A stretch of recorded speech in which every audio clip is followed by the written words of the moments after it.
Good afternoon, students. This is Anshoo Sharma from Government College, Jaksu. And today, as your screen shows, the title of the poem there is Pleasure in the Pathless Woods by Lord Byron. Yesterday, I had given you a short description, or rather, the background of Lord Byron himself. And today, continuing with the same, I shall give you a brief description of the poem, a short analysis of the poem itself before we launch into doing the different stanzas in detail. Now, this poem, There is a Pleasure in the Pathless Woods, is a part of a much larger volume, the famous Childe Harold's Pilgrimage. Many of the stanzas in this story are based on elements of Byron's life until that point that it led to some critics to describe the poem as being semi-autobiographical. Lord Byron himself apparently was unsure about publishing the first two cantos after their completion, concern about because he was concerned about expressing himself so truly in such a public fashion. Like in the introduction yesterday, I had told you that Byron was a little hesitant about sharing all that he had written, which was quite personal. And during the era surrounding the writing and publishing of this poem, Byron spent much of his time traveling. Again, as I had told you yesterday, that he traveled to Italy and he spent almost 7 years there. And he lived in the beautiful city of Venice. So, it is likely that he discovered his own inner need for solitude, and that eventually resulted in the creation of this poem. One of the things Byron is well known for is that he embarked on a self imposed exile from his homeland, that is England, and he moved on and he spent much of his time in the east of Britain, specifically Venice, Pisa. These were the cities where he resided. What is especially known of Lord Byron's personal life is that he was a flamboyant and fairly unorthodox kind of a person, especially for that particular era to which he belonged. And he was known for his poor handling of money, his numerous affairs, his bisexuality, and his exile. And in short, almost exactly the opposite kind of a person that might be associated with a poem of this nature. And this speaks a great deal of how deep the inner need for solitude and peace can run in an individual. And this is what Byron experienced in his life. And secondly, it also makes clear that judging individuals based on what they present themselves as to the public, or rather you can say based on their most extroverted characteristics, is usually a mistake, because many a times what you show to the public or how you interact publicly can be misleading, because there are sometimes you feel a little apprehensive that if you uh, kind of expose yourself or your innermost thoughts and feelings, then they might be uh, exploited or ridiculed. So sometimes you kind of hide behind a kind of a facade, and it is not the true yourself, true as you are, true to what you actually are. So this is what happened with Byron also. And but then he moved on to completing and writing his the third and the fourth cantos also.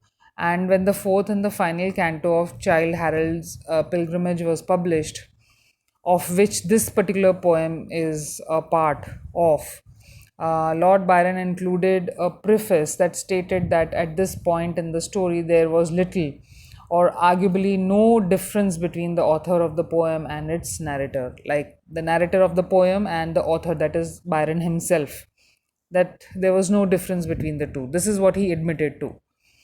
And this is undoubtedly a part of what makes this work so popular and at the same time so powerful, because of its honesty, because it is an honest account of the poet himself.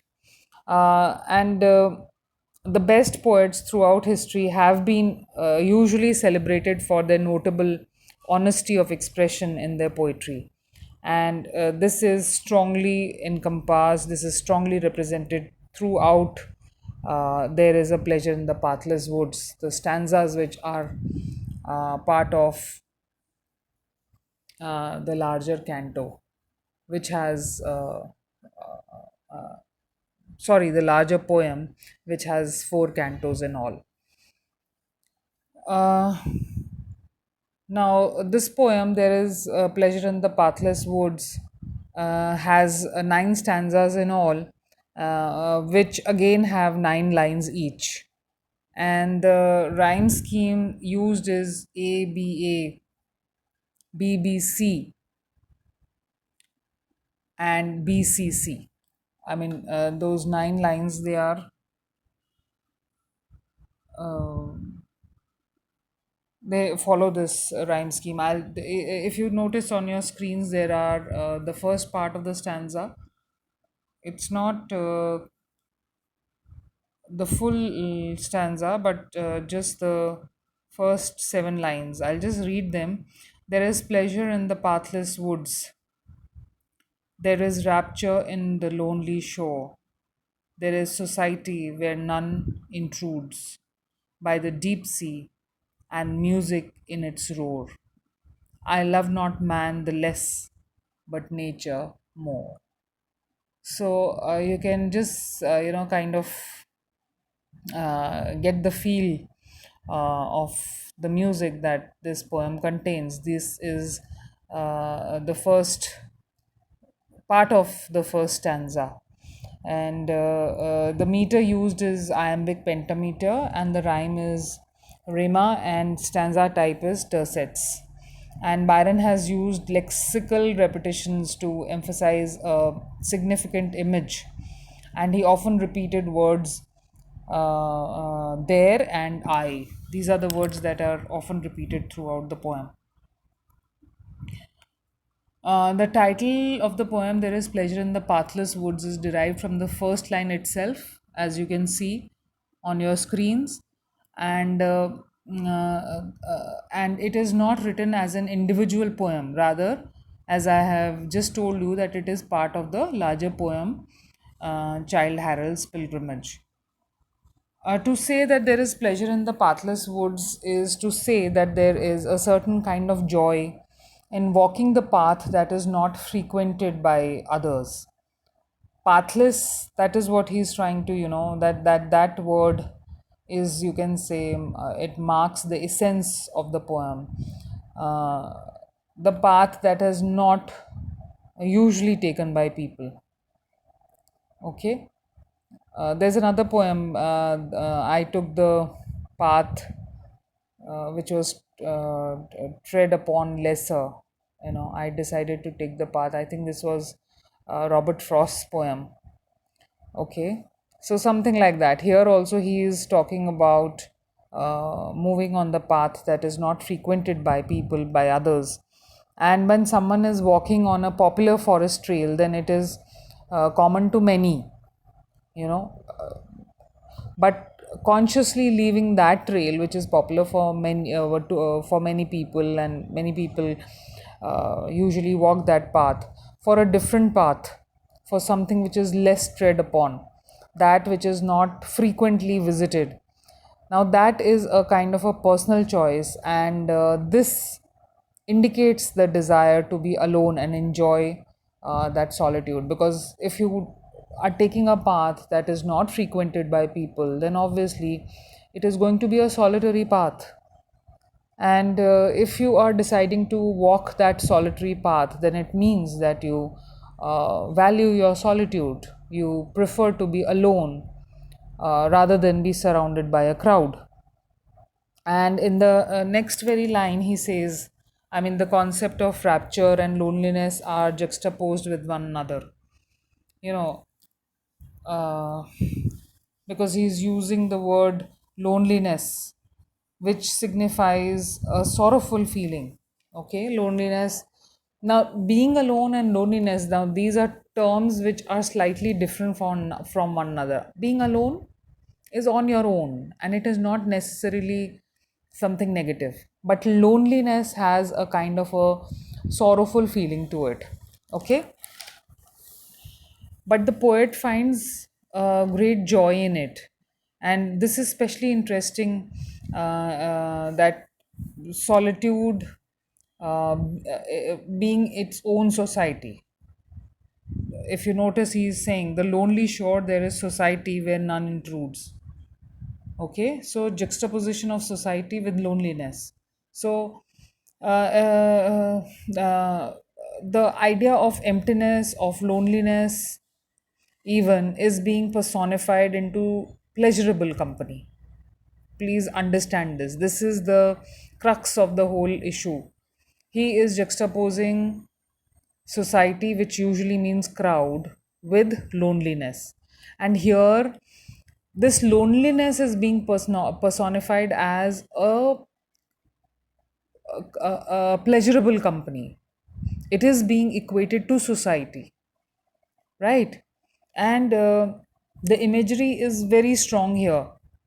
The picture painted through Byron's words indicate emerging from a natural forest into a silent shoreline. You know, he's moving, there's movement from the forest onto the sea shore, which is again deep and peaceful, almost as though listening to pleasant music when no one else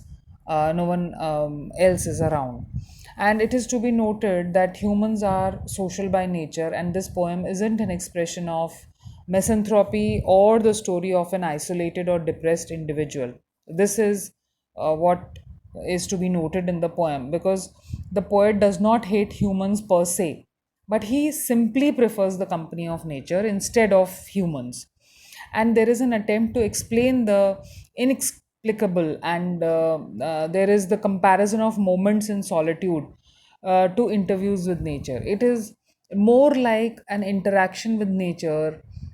Instead of people, it is nature, you know, which has replaced people, and he is interacting with nature. So nature is society for him.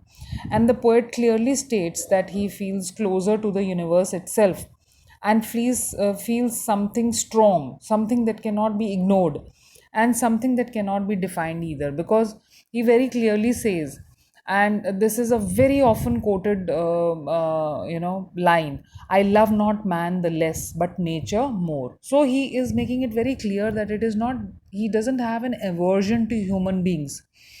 He does not hate human beings, or he does not dislike their company, but if given a choice, he would prefer to remain with nature instead. So I love not man the less. It is not that I don't love man any lesser than nature, but in comparison, I love nature more. And it is difficult to describe the feeling of solitude. Sometimes the word peace alone does not feel like the right word, and the feelings expressed in this poem are rather complicated and difficult to properly explain, because he's juxtaposing such different ideas together, and you just have to be very careful to understand what he's trying to say. There is no single word in the English language, you can say, to encompass many of these ideas which Byron has tried to convey. And yet, there is also a very clear indication of those emotions in the beautiful language and expression of the poem. We'll read the 9 stanzas, and when I explain you the stanzas, when and as the examples occur, I'll discuss them in detail. But here I'm just giving you a short analysis general, overall, view of the poem, as to what generally the poet is trying to say in the poem. Uh, so we can say that though humans are social creatures, yet the desire for solitude and for silence sometimes feels like one of the most universal human emotions. So everyone from time to time can benefit from one's own company. Like, this is what the central idea of the poem is all about, that to be purely alone can sometimes be more beneficial than being surrounded by people.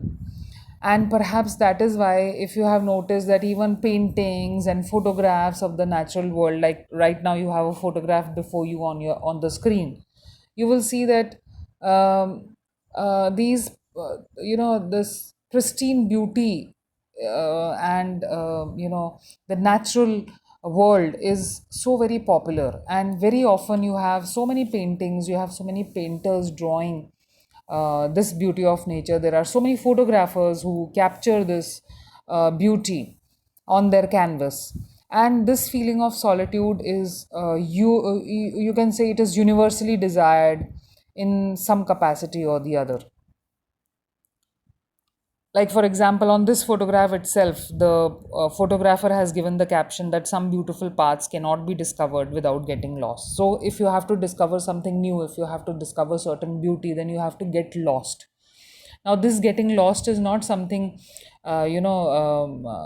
kind of being unaware. Rather, it increases your awareness of your surroundings, it increases your awareness of your own self. So this kind of getting lost, and this is just something that takes you away from the hullabaloo of the normal world, the normal everyday world. And when you go into this kind of solitude, you discover your own self. So when Byron wrote the fourth canto of Childe Harold's Pilgrimage, he included the 178th verse titled "There is Pleasure in the Pathless Woods," which reflects a strong desire, very strong desire on part of the poet for solitude and peace. So, this is a short description, a short basic introduction that I have given you of the poem. And before I end, let me just tell you that all the images that I have taken are from, either from the net, or, like, for example, this particular photograph that you have before you on the screens has been captured by one of the prominent professors of visual design and art, Professor Praveen Mishra. And I have taken this photograph from his handle, and I have shared it with you because I felt that it very, clearly explains the central idea of Byron's poem that we are going to soon do in detail. So I hope you have understood, and the pictures that I have shared make certain things clear. Please go through the poem. I shall share the PDF of the poem with you as on the WhatsApp.